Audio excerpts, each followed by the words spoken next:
My wife, Penny, of 48 short years, is with me here this evening from Seattle. Penny and I met our first weekend in college. She was 17, I was 19. I called my best friend and said, I just met the girl I'm going to marry. And her name is Penny Chambers. I thought getting her name was easy because then I could track her down later. My mom and dad, shortly thereafter, came to California. We had one dinner with Penny, and my dad's advice to me was, marry that girl before someone gets her away from you. Penny and I were grateful today to be able to go back on campus to New Trier. And Liz Mayer and Denise DeBrave could not have been more welcoming to us in explaining more about the school and what its ethos is and what it does for all of the students and all of the families. Also this evening it was wonderful just to meet family, friends, and people that knew my dad, knew my sisters, knew my mom, and it was just wonderful to be back.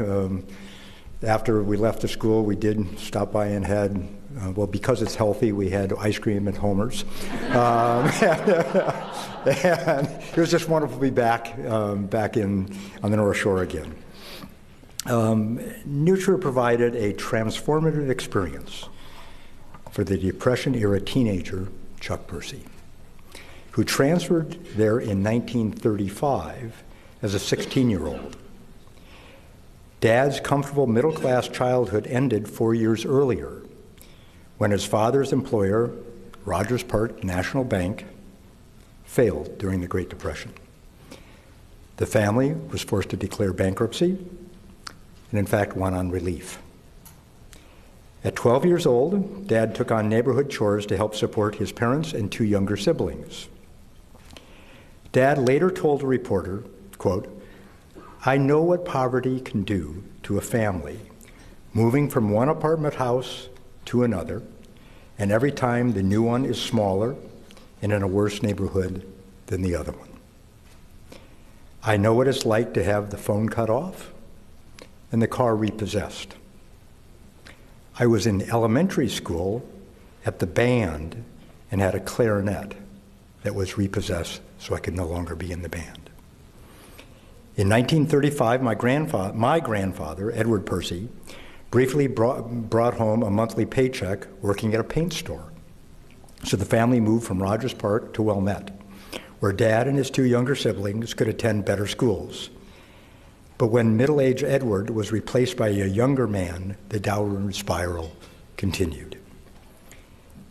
The only job he could find was as a night clerk at a down-in-the-hills Chicago hotel, enduring 84-hour work weeks for just $35. The family moved 5 times in the next 8 years, seeking apartments with lower rent so they could stay in Wilmette. While at New Trier, Dad worked over 50 hours a week, stoking coal furnaces for elderly neighbors before school, working at the school's registrar's office, which they were kind enough to employ him, as well as parking cars at New Trier, delivering newspapers after school and evenings and weekends, ushering at the Teatro del Lago, if any of you remember where that was, movie theater, where he could study between while the films were being shown. When asked how he could cram so much into a day, and he would say this to me when I was his first aide and driver in the first campaign in 1964, he would say, it's not how long you sleep or how hard you sleep. It's how fast you sleep. Imagine now the daily, dependable, safe haven, social fun, intellectual stimulation, and faculty encouragement at New Trier, and what it meant to this driven adolescent who for years had shouldered an adult's responsibilities and concerns. Dad really did have fun at New Trier.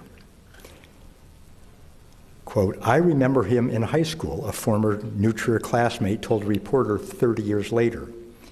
He made a point of knowing as many people in the class as possible. I was one of the shy ones, and I liked the attention I got from him. Dad remembered the words to the New Trier fight song literally to his dying day. Penny and I were there with him. Here's to our team, the green and the gray. I won't go on, but he drummed that into all of us. And he met my mother, Jean Dickerson, who was 2 years his junior, while at New Trier as well. So my sister Sharon, who unfortunately could not be here this evening for health reasons, and I are eternally grateful forever, because we wouldn't be here if my dad and mom hadn't gone to New Trier. The educational opportunities given him by New Trier, and later the University of Chicago, informed the esteem in which he held quality education throughout his life. He expressed that esteem and concern in terms of educational challenges that we still face.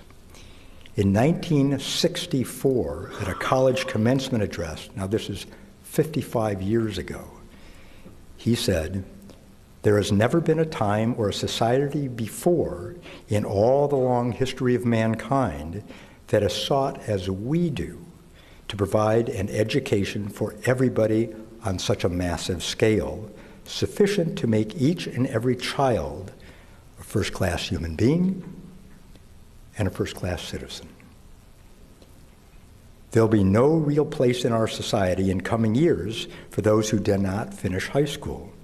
The population will increase rapidly, the number of employed will increase, the need for people with special skills will increase, but there will never again be as many people working in unskilled jobs as they are right now.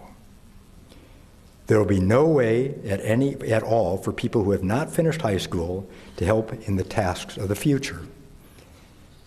We sometimes talk about the cost of education as if it were limited to figures on a budget.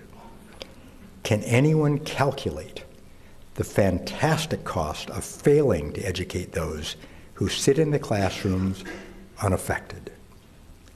The loss in dollars and in human potential is staggering.